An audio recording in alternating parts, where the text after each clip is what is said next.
नमस्कार, आप देख रहे हैं पॉलिटिकल आइडिया। मैं हूं प्रदीप कुमार। मित्रों, आज के इस अंक में हम बात करेंगे एक ऐसे चेहरे की जिसकी 2025 का विधानसभा चुनाव जिसके लिए बहुत ही बुरा रहा। लेकिन अगर विगत 10 वर्षों के बिहार के राजनीतिक इतिहास को हम देखें तो केवल वही वह चेहरा है जिसने अपने बलबूते पर बिहार की राजनीति में अपनी एक पहचान बनाई है। भले ही 2025 में उसकी पार्टी का खाता नहीं खुला हो, लेकिन उस व्यक्ति ने अपनी पहचान जरूर बनाई है और उस पहचान बनाने के लिए किसी के सहारे की आवश्यकता नहीं पड़ी। अन्यथा और जितने भी अगर हम चेहरे को देखें अगर, तो हर की पहचान अपने पूर्वज, अपने पिता के कारण रही है, अपने परिवार के कारण रही है। केवल एकमात्र चेहरा ऐसा है मुकेश सहनी। राज्य स्तरीय नेतृत्व के मामले में मैं बता रहा हूं, मैं कोई विधानसभा वार या जिला वाइज मैं नहीं जानने का प्रयास कर रहा। राज्य स्तर का अगर बिहार राज्य के स्तर पर अगर कोई एक चेहरा ने अपनी पहचान बनाने में कामयाबी पाई है तो चेहरा है एकमात्र मुकेश सहनी का। मुकेश सहनी के अलावे आप देख लीजिए, लालू यादव का दौर समाप्त हो चुका है। रामविलास पासवान, सुशील मोदी अब इस धरती से जा चुके हैं। नीतीश कुमार उस पीढ़ी के अंतिम व्यक्ति हैं जिनके हाथ में आज बिहार की राजनीति में जो सर्वाधिक प्रासंगिक है, तो पुरानी पीढ़ी से एकमात्र चेहरा आपको दिखेगा नीतीश कुमार का। इसके अलावा सब के सब नई पीढ़ी के हैं और इन नई पीढ़ी के चेहरों में अगर देखेंगे तो चिराग पासवान हो, उपेंद्र कुशवाहा का पुत्र भी अब आ चुके हैं, जीतन राम मांझी है, उनके पुत्र हैं सुरेंद्र सुमन। ये सबके पीछे कहीं ना कहीं उनके पिता का नाम जुड़ा हुआ है, परिवार का नाम जुड़ा हुआ है। तेजस्वी यादव के साथ कांग्रेस पार्टी की बात करें तो राहुल गांधी, ठीक है। हाँ, भारतीय जनता पार्टी एक अपवाद है, इसलिए अपवाद है कि भारतीय जनता पार्टी विचारधारा आधारित पार्टी है, तो मैं इसलिए चर्चा नहीं कर रहा क्योंकि भारतीय जनता पार्टी में किसी नेता का महत्व नहीं है। आपने देखा कि अभी एक नितिन नवीन को, एक जिला स्तर के व्यक्ति को बीजेपी ने कैसे अपना राष्ट्रीय अध्यक्ष बना दिया, तो इसीलिए बीजेपी से तुलना नहीं कर सकते। लेकिन और जितने भी कद के नेता हैं उनमें व्यक्तिगत रूप से अगर देखेंगे तो मुकेश सहनी सेल्फ मेड हैं, मतलब स्वनिर्मित है। इनका निर्माण किसी ने नहीं किया है। लड़ रहे हैं, संघर्ष कर रहे हैं, सफलता भी मिली है, कभी असफलता भी मिली है।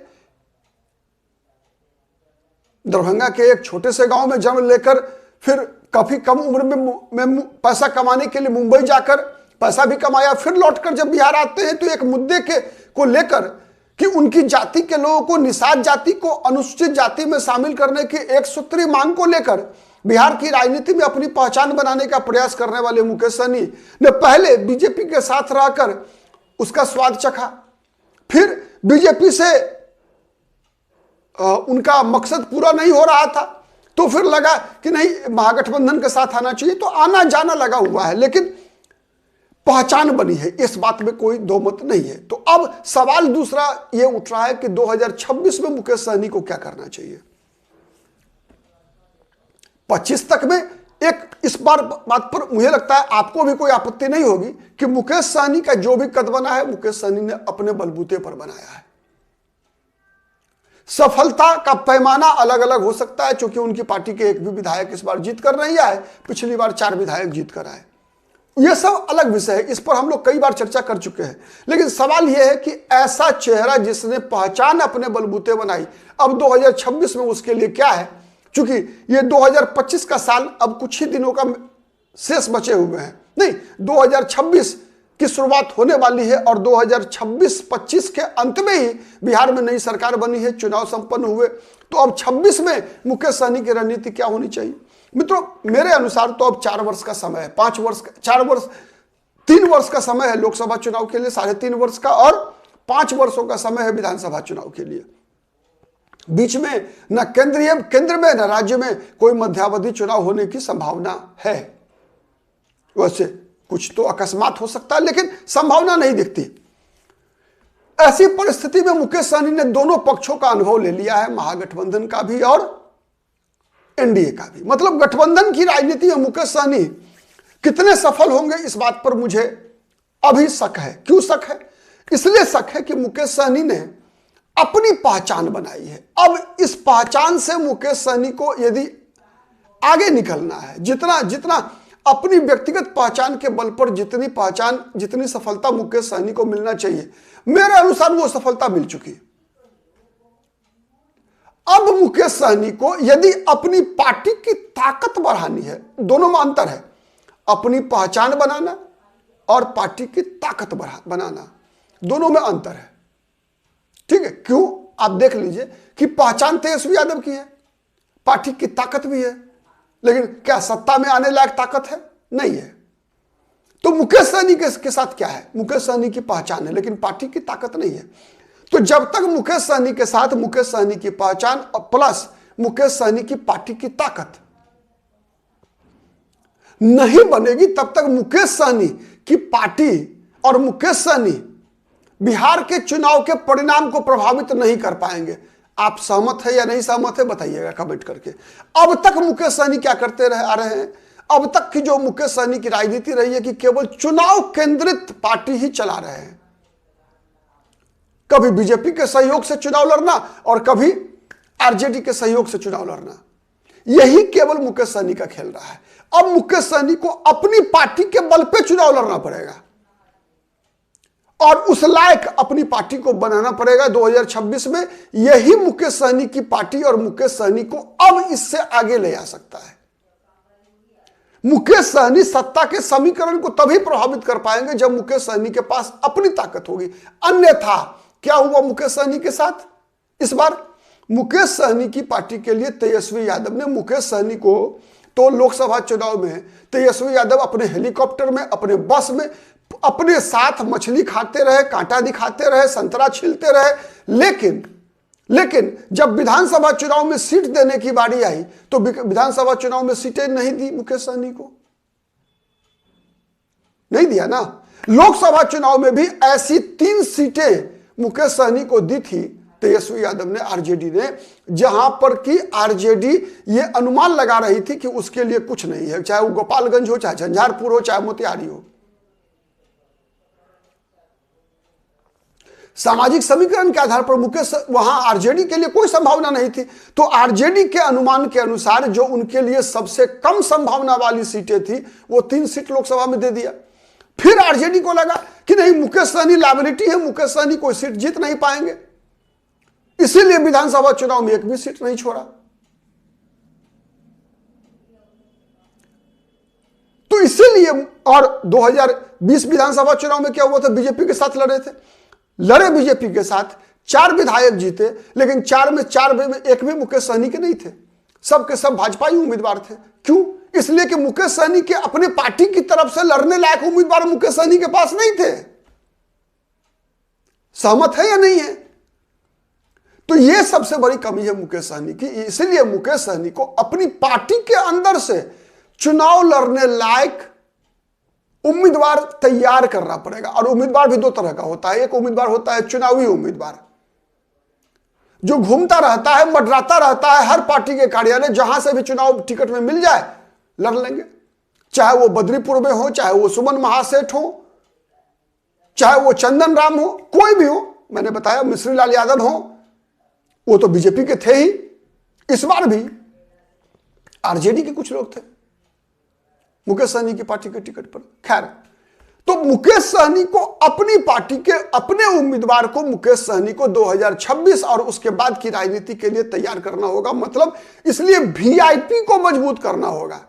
अब मुकेश सहनी की पहचान बन गई, अब मुकेश सहनी को पार्टी की ताकत बनानी पड़ेगी।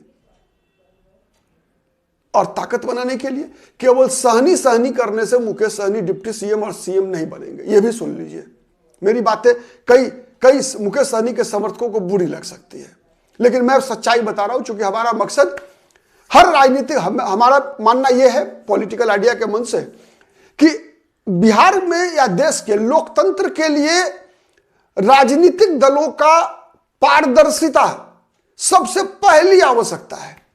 और मीडिया का काम है राजनीतिक दलों का मार्गदर्शन करना, केवल उनके गुणों का बखान करना या केवल उनकी आलोचना करना नहीं होता, बल्कि मीडिया का यह भी काम होता है कि हर राजनीतिक दल की कमियों पर सकारात्मक आलोचना करना, मतलब सुधारात्मक आलोचना करना, मतलब उनको यह भी दिखाना कि भाई आपको यह फलाना रास्ता आपके लिए बेहतर हो सकता है।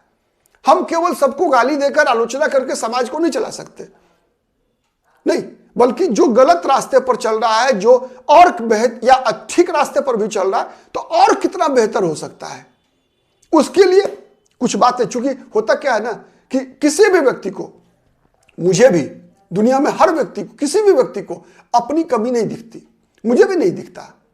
मेरी कमी के बारे में मैं तो बार बार आग्रह करता हूं अपने दर्शकों से कि आप बताइए, किसी भी व्यक्ति को अपनी खुद की कमी नहीं दिखती।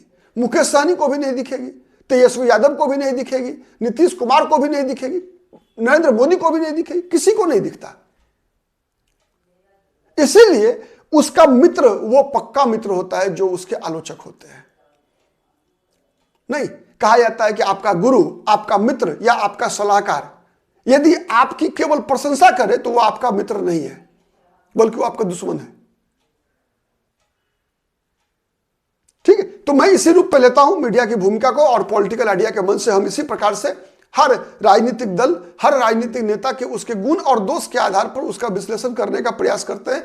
तो मुकेश सहनी के पास यह चुनौती है 2026 या आगे कि मुकेश सहनी अपनी पार्टी को मजबूत करें, और पार्टी को मजबूत करने के लिए उनके पार्टी के पास जिताऊ उम्मीदवार पार्टी के पास तैयार होने चाहिए। बाहर से लाने वाले उम्मीदवार होते हैं, 40 में 4 बाहर से आ गए, बात अलग होती है, लेकिन 40 के 40 बाहर से आएंगे तो मुकेश सहनी की पार्टी चुनाव जीतेगी भी, तो जीत कर वो विधायक मुकेश सहनी के साथ नहीं रहने वाले।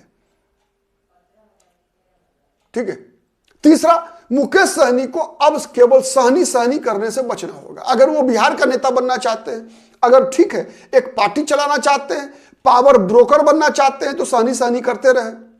लेकिन अगर मुकेश सहनी चाहते हैं कि बिहार का डिप्टी सीएम बने, बिहार का सीएम बने, तो आज तक का इतिहास है मित्रों कि केवल एक जाति, एक वर्ग के आधार पर किसी भी पार्टी को, कोई पार्टी नहीं चली है। समावेशी पार्टी बनानी पड़ेगी मुकेश सहनी को, सर्व समावेशी। और राजनीतिक दल कभी भी विचारधारा के आधार पर जब तक राजनीतिक दल कायम रहते हैं, चलते हैं, उसकी आयु बढ़ जाती है। नहीं, जैसे आप अगर मान लीजिए फास्ट फूड खाएंगे, अगर जंक फूड खाएंगे तो आपका आयु घटेगा नहीं। तो ये जो मतलब जाति जाति इस तरह की राजनीति जो होती है ना, वो जंक फूड है। एक चुनाव आपको कभी जिता दे सकता है, कुछ ऐसा कर दे सकता है जिससे कि आप हीरो बन जाए, लेकिन आपका कदम अंगद की तरह नहीं टिकेगा। आपकी कदम अंगद की तरह टिकाना है तो राजनीति विचार का नाम है।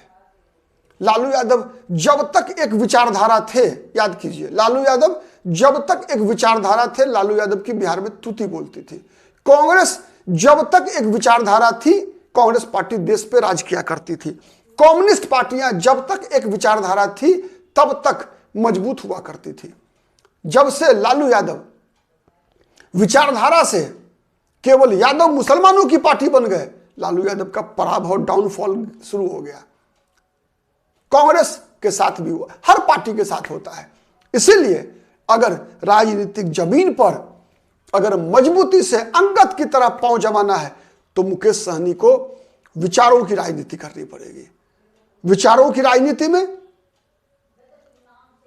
मुकेश सहनी, जब मुकेश सहनी खुद अति पिछड़ा है, मल्लाह समाज हैं, तो उनको सहनी सहनी करेंगे तो फिर उनके प्रति उनको नकारात्मक वोट मिलेगा, जैसे लालू यादव के साथ होता है ना, देख लीजिए आप, उदाहरण है। इसीलिए मुकेश सहनी को अब विचारों की राजनीति, सहनी सहनी से ऊपर की राजनीति, मुद्दों की राजनीति करने की आवश्यकता है। चौथी, मुकेश सहनी के लिए संभावना भी है। इतना बेहतर मौका नहीं है मुकेश सहनी के पास जितना बेहतर मौका है। क्यों है मैं बताऊं। मेरा मानना ऐसा है कि बिहार में और मुकेश सहनी के अलावा जितने भी विपक्ष में लोग हैं, प्रायः सब के सब सोने और चांदी के चम्मच लेकर पैदा लिए हुए लोग हैं। ठीक है, अब इस दौर में मुकेश सहनी जैसी स्थिति किसी की नहीं रही है। मुकेश सहनी कर्पूरी ठाकुर बन सकते हैं, तो कर्पूरी ठाकुर बनने के लिए मुकेश सहनी को सड़कों पर संघर्ष करना होगा। मुकेश सहनी तेजस्वी यादव नहीं बन सकते, मुकेश सहनी चिराग पासवान नहीं बन सकते। सहमत है तो बताइएगा आप। मुकेश सहनी संतोष सुमन नहीं बन सकते मित्रों, ठीक है, नहीं ना बन सकते। मुकेश सहनी लालू यादव बन सकते हैं, मुकेश सहनी कर्पूरी ठाकुर बन सकते हैं, मुकेश सहनी नीतीश कुमार बन सकते हैं, मुकेश सहनी सुशील मोदी बन सकते हैं, ठीक है। मुकेश सहनी तेजस्वी यादव, तेज प्रताप यादव, मीसा भारती, चिराग पासवान, संतोष सुमन नहीं बन सकते। गारंटी है या नहीं है बताइए। तो मुकेश सहनी को अपना जीवन शैली लालू यादव, कर्पूरी ठाकुर, नीतीश कुमार, सुशील मोदी, रामविलास पासवान के तरह का बनाना होगा। यह चुनौती है 2026 के बाद की बिहार की राजनीति में।